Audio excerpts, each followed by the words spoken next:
সাবধান, শুক্রবার ভুলেও এই 5টি কাজ করবেন না। আল্লাহ ও তার রাসূল ওই সকল ব্যক্তিদের অভিশাপ করেছেন যারা জুমার দিনে এই 5টি কাজ করে। মুসলিমদের জন্য অত্যন্ত জরুরি একটি তথ্য দিব আজকে। শুক্রবার মানে গরিবদের হজের দিন, কিন্তু আমরা এই দিন এমন কিছু ভুল করে ফেলি যা আমাদের পরকাল জীবনকে জাহান্নামের দিকে নিয়ে যাবে এবং প্রিয় নবীর শাফায়াত থেকে বঞ্চিত করবে। অবশ্যই ভিডিওটি সম্পূর্ণ দেখবেন এবং সতর্ক হয়ে যাবেন। ভিডিওটি শেয়ার করে দিবেন যেন আপনার অন্যান্য মুসলিম ভাইয়েরা ভুলেও জুমার দিন এই কাজগুলো না করে। হয়তো আপনার একটি শেয়ারে একজন মানুষ ভুল থেকে হেদায়েতের পথে ফিরে আসতে পারবে। মুসলিমদের কাছে একটি প্রশ্ন রাখতে চাই, আমাদের প্রিয় নবী সাল্লাল্লাহু আলাইহি ওয়াসাল্লাম কি বার জন্মগ্রহণ করেছেন? অবশ্যই কমেন্ট করে জানিয়ে দিবেন। তো চলুন বেশি কথা না বলে শুরু করি আজকের ভিডিও। মসজিদ মুসলমানদের কাছে ইবাদতের স্থান হিসাবে পরিচিত।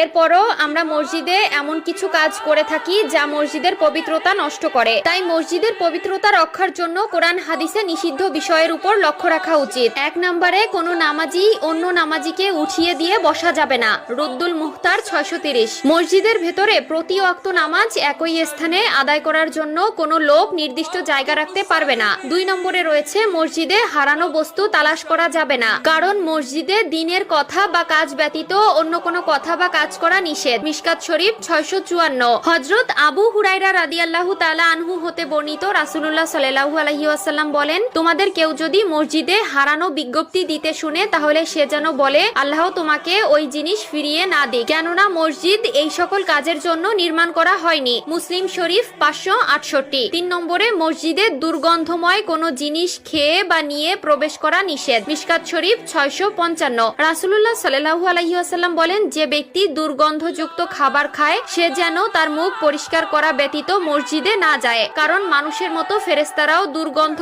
বস্তু দ্বারা কষ্ট পায়। 4 নম্বরে মসজিদে উচ্চ স্বরে ও দুনিয়াবি কথা বলা যাবে না। মিশকাত শরীফ 689। 5 নম্বরে মসজিদে অপরাধের শাস্তি ও শাসন করা যাবে না। মিশকাত শরীফ 679। এছাড়াও রয়েছে মসজিদের রাজনৈতিক মিটিং করা মসজিদের আদবের খেলাফ। রাসূলুল্লাহ সাল্লাল্লাহু আলাইহি ওয়াসাল্লাম মসজিদে বসে অশ্লীল কবিতা পাঠ করা এবং বেচাকেনা করতে নিষেধ করেছেন। সুনানে আবু দাউদ ও তিরমিজি। প্রিয় দর্শক, অবশ্যই এই বিষয়গুলো খেয়াল রাখবেন।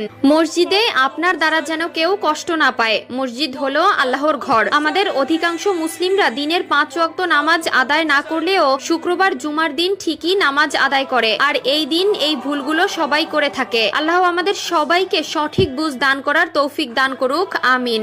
আমি জাহান্নামে পুরুষদেরকে অনেক আযাবে ভুগতে দেখেছি, যার মধ্যে একজনকে পাথরের উপর মাথা রেখে অন্য পাথর দিয়ে অনবরত থেতলিয়ে দেওয়া হচ্ছিল, যার জিহ্বা অনেক দূর